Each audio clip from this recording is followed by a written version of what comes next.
Menopause இதோட சிம்டம்ஸை நம்ம எப்படி மேம் தெரிஞ்சுக்கிறது? பியூபர்ட்டி எப்படி ஒரு ஃபேஸோ மெனபாஸும் அந்த மாதிரி தான். ஸோ அது 45 to 55 இயர்ஸ்ல இருந்து ஸ்டார்ட் ஆகுது.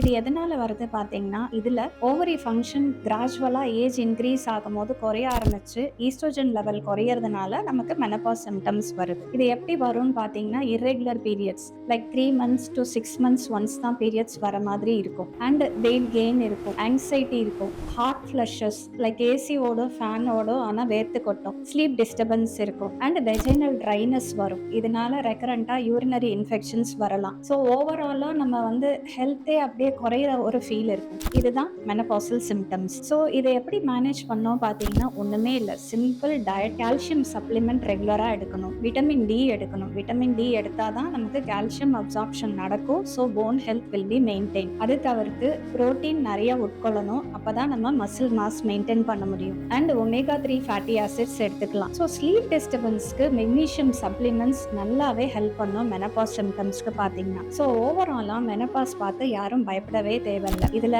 நம்மளோட ஃபிசிக்கல் ஹெல்த், மென்டல் ஹெல்த், நம்மளோட கான்ஃபிடன்ஸ் லெவல் இன்க்ரீஸ் பண்ணாவே அண்ட் மெனபாஸ் சிம்டம்ஸை நம்ம அழகாக எதிர்கொள்ளலாம்.